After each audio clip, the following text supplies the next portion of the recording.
I've been teaching people stakeholder mapping for about 20 years.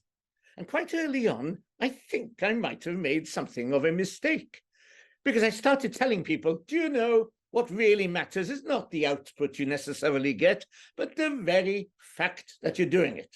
The therapy of applying mind space to asking yourself the questions, what do we really know about our stakeholders?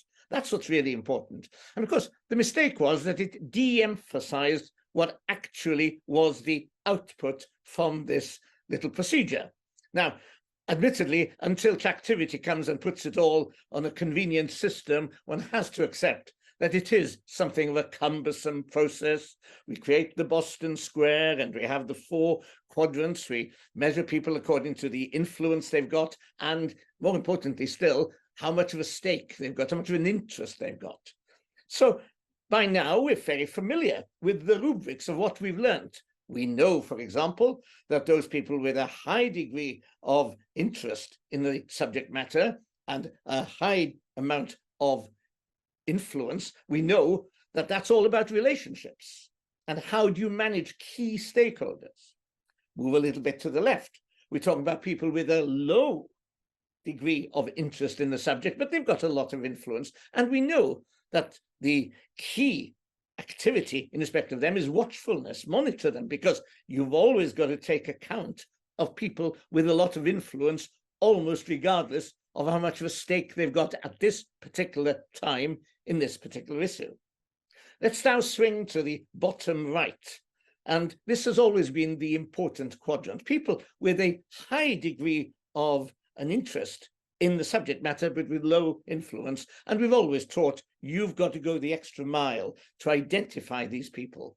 In fact, when people come along to me and say, Rian, can you just have a look at this consultation? Are we okay?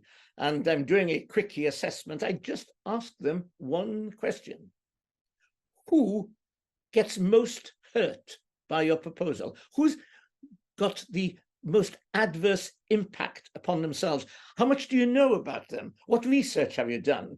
It was the main misgivings I had on the ULAYS consultation in London. It was otherwise a very good consultation. Had we identified enough of the people who are hurting? So that's an important quadrant.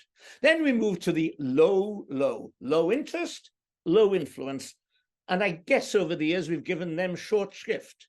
We've regarded them as of marginal importance, but we shouldn't. Why? Because the vast, overwhelming majority of society is in that quadrant. They have no particular interest, and neither do they have any particular influence. But it means, therefore, that the way we come across to that group, to the society as a whole group, will characterize what they think of our bona fides. Are we being transparent? Are we being open? Are we being respectful?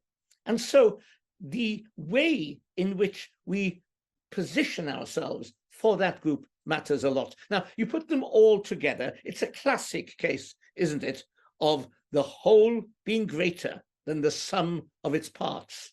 Now, I've enjoyed writing 4 little articles for Tractivity on these 4 different quadrants. What's the latest thinking? And if you put it all together, there's a magic about stakeholder mapping. And I look forward at their conference in October to be able to galvanize you all and try and persuade you that stakeholder mapping is a really useful tool as well as a bit of therapy.